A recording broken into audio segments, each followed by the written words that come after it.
नमस्कार मित्रों, मैं बीसी जोशी न्यूरोथेरेपिस्ट। आज मैं आपको एक बहुत ही कॉमन बीमारी जिसे हम यूरिनरी इन्फेक्शन कहते हैं उसके बारे में बताने जा रहा हूँ। ये यूरिनरी जो इन्फेक्शन होता है ये ज़्यादातर ख़ास तौर पे फीमेल्स में ज़्यादा पाया जाता है अपेक्षाकृत मेल्स के, और इसका भी एक ख़ास एज ग्रुप होता है जो कि 40 से ऊपर 45-50 तक इस एज में ख़ास तौर पे यूरिनरी इन्फेक्शन होता है। अब इसके कारण तो क्या हैं? वैसे तो एक इकोलाई बैक्टीरिया होता है जो कि जिसकी वजह से ये चीज़ें होती हैं, तो उस वजह से भी ये हो सकता है।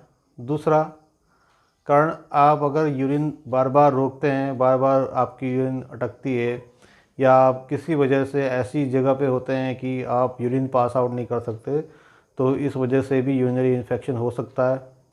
तीसरा, आप यूरिन करने वाली जगह को साफ़ नहीं रखते हैं, इस वजह से भी हो सकता है। कई दफ़ा आदमी गलत ऐसी जगहों पे चले जाता है यूरिन के लिए, और जो कि खुद ही इतनी गंदी होती है, और उस जगह से भी इन्फेक्शन हो सकता है। तो ये भी एक कारण हो सकता है कि आपको यूरिनरी इन्फेक्शन हो। तो आपको यूरिनरी इन्फेक्शन जब होता है तो आपको क्या चीज़ें महसूस होती हैं? सबसे पहले तो आपको यूरिन रुक रुक के आएगी, या उसमें जलन होगी, और या कभी कभी फ्रीक्वेंट यूरिनेशन होता है तो उस समय भी यूरिन में आपको बार बार जाने से, तो वहाँ पे भी इसलिए भी आपको इन्फेक्शन हो सकता है। कभी कभार बॉडी में एसिड की मात्रा बहुत ज़्यादा हो सकती है, आप पानी प्रॉपर नहीं पीते, तो इस वजह से भी आपको यूरिनरी इन्फेक्शन हो सकता है।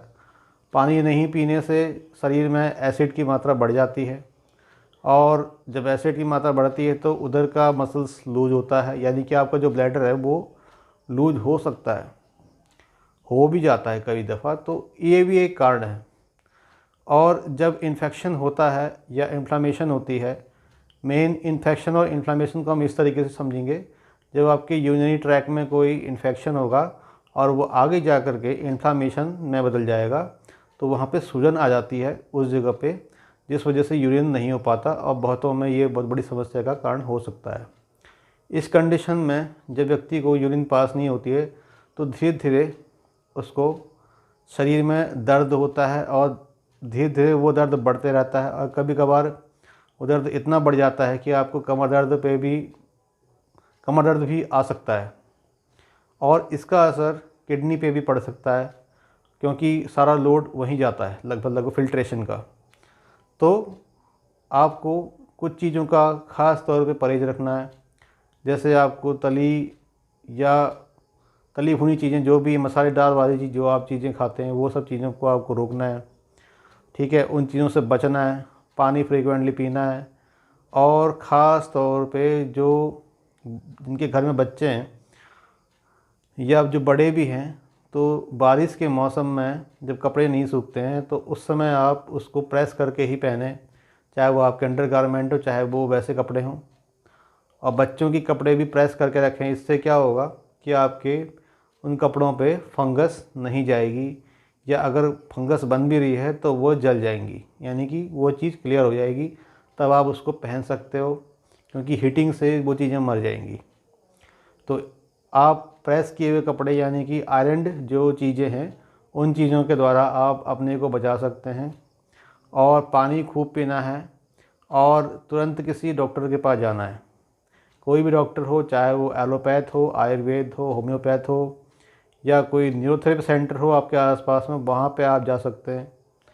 कहीं पे भी जाएंगे आपको समाधान मिलेगा, लेकिन आपको इसको शर्म की वजह से या लाज की वजह से छुपाना नहीं है। तुरंत आपने डॉक्टर को कंसल्ट करना है कि मुझे ऐसा ऐसा हो रहा है, तो इसका आप समाधान बताएं, तो वो आपको तुरंत ही अच्छी सी दवाई या जो भी उनके लिए पॉसिबल ट्रीटमेंट होगा वो सब आपको देंगे, जिससे आपको बहुत ही अच्छा फ़ायदा होगा।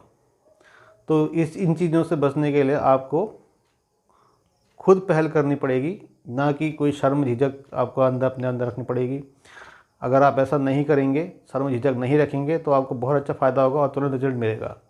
अब इसमें या न्यूरोथेरेपी क्या काम करेगी। सवाल ये होता है कि न्यूरोथेरेपी इसको कैसे ठीक करेगी। तो न्यूरोथेरेपी सबसे पहले तो आपके एसिड को बैलेंस करेगी, क्योंकि एसिड की मात्रा बहुत ज़्यादा बढ़ जाती है। दूसरा, लीवर को स्टिमुलेशन करेंगे, क्योंकि लीवर अपने आप में इन्फेक्शन और इन्फ्लेमेशन को ख़त्म कर सकता है। तीसरी बात, इसमें हम जो है बॉडी की इम्यूनिटी को बढ़ाएंगे, यानी कि हम बॉडी का इम्यूनिटी को बूस्ट कर देंगे न्यूरोथेरेपी के द्वारा, तो भी आपको इसमें फ़ायदा मिलेगा। और ऐसा पहले दिन से ही फ़ायदा मिलना आपको चालू हो जाएगा। इसलिए हम आपको ये सलाह देंगे कि इस चीज़ों को, यानी कि आपको यूरिन का इन्फेक्शन है तो आप इसको छुपाएं नहीं, तुरंत ही किसी डॉक्टर की सलाह लें, किसी न्यूरोथेरेपिस्ट की सलाह लें, या किसी आयुर्वेद डॉक्टर के पास चले जाएं, या एलोपैथ के पास जाएं, होम्योपैथ के पास जाएं, कहीं भी जाएं, लेकिन इन चीज़ों को छुपाना नहीं है। तो मसालेदार चीज़ें नहीं खानी है, तली भुनी चीज़ें नहीं खानी है, मांस मदिरा का सेवन नहीं करना है, ठीक है। इन सारी चीज़ों से बचना है, तभी आप जो आपको यूरिनरी इन्फेक्शन है उससे आप बच सकते हैं। तो आशा करता हूँ ये वीडियो यूज़फुल लगी होगी और आपका ज्ञानवर्धन भी करेगी। आशा करता हूँ इस वीडियो को आप मैक्सिमम लाइक करेंगे, सब्सक्राइब करेंगे और शेयर भी करेंगे। और जो हल्द्वानी में रहने वाले ऐसे लोग हैं जिनको कि न्यूरोथेरेपी लेने की ज़रूरत है, यानी कि वो हर जगह से निराश हो चुके हैं, तो न्यूरोथेरेपी अपने आप में जो है निराशा में एक आशा की किरण है, जो कि अब हल्द्वानी में उपलब्ध भी है। पहले यह सुविधा नहीं थी, अब काफ़ी टाइम से ये सुविधा उपलब्ध हो गई है। और जिनको पता नहीं है आप उनको भी ये वीडियो ज़रूर शेयर करें, ताकि उनको तुरंत ही फ़ायदा मिले, चाहे वो किसी भी प्रकार की चीज़ें हो, कोई भी प्रॉब्लम हो, स्लिप डिस्क हो, वेरिकोज वेन्स हो, ठीक है, माइग्रेन हो, अल्सर हो, कोलाइटिस हो, कुछ भी हो, IBS हो, कुछ भी ऐसा हो जो कहीं भी प्रॉब्लम सॉल्व नहीं हो पा रही हो, तो हमारे पास आकर के ट्रीटमेंट लें। कुछ ट्रीटमेंट में लंबा समय भी लग जाता है। नॉर्मली हम स्लिप डिस्क वालों को बोलते हैं कि 3 महीने का समय या 4 महीने का समय, लेकिन कभी कभार कुछ ऐसे लकी पेशेंट भी होते हैं जो कि हफ्ता या 15 दिन या महीना भर में भी ठीक हो जाते हैं, क्योंकि वो शुरुआत में आ जाते हैं और उन चीज़ों को जैसे उनको पता लगता है कि हमें ये चीज़ है, वो तुरंत आ जाते हैं और उनको तुरंत फ़ायदा भी मिलता है। और जो लोग लेट करते हैं, सालों इंतज़ार करते हैं कि अब ठीक होगा तब ठीक होगा, और दवाइयाँ खाते रहते हैं, दवाइयों से कुछ फ़ायदा नहीं मिलता, तो फिर वो लास्ट में हमारे पास आते हैं, क्योंकि न्यूरोथेरेपी अपने आप में निराश रोगियों में आशा की एक किरण है। तो न्यूरोथेरेपी अपने आप में एक चमत्कारिक वरदान भी है, तो उनको इसका तुरंत ही अच्छा रिजल्ट मिल जाता है। और किसी किसी केस में थोड़ा लंबा समय खींच जाता है, कुछ कुछ केस ऐसे बिगड़े होते हैं, क्योंकि हमारे पास तो अभी तक कोई भी एक ऐसा सिंगल पेशेंट नहीं आया है जो कि एक सिंगल बीमारी लेके आया है।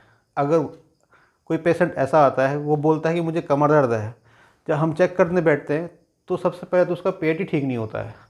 पेट ठीक नहीं होता है तो गैस बनती है, गैस बनती है तो उनको कमर दर्द भी होता है। तो कोई भी पेशेंट हो, वो कम से कम 2 या 3 बीमारी साथ में लेके ज़रूर आता है, और अपने साथ जब 2-3 बीमारी लेके आता है तो सारी बीमारियां एक दूसरे से जुड़ी हुई होती हैं, इसलिए उस चीज़ को ठीक करने में काफ़ी लंबा वक्त भी लग सकता है। ज़रूरी नहीं कि 15-20 दिन या महीने भर में वो ठीक हो जाए। हाँ, ऐसे बहुत लकी लोग होते हैं जो कि 15-20 दिन या महीने भर में ठीक हो जाते हैं। तो आशा करता हूँ ये वीडियो यूज़फुल लगी होगी और मैक्सिमम लोगों के काम आएगी। लाइक, सब्सक्राइब, शेयर ज़रूर कीजिए और इस चीज़ को ज़्यादा से ज़्यादा इस ज्ञान को फैलाइए और इस वीडियो को मैक्सिमम शेयर भी कीजिए, ताकि इस तरह की नॉलेजफुल वीडियो मैं आपके लिए लगातार लेके आऊँ और आपका ज्ञानवर्धन करते रहूँ। तो अभी के लिए इतना ही, धन्यवाद।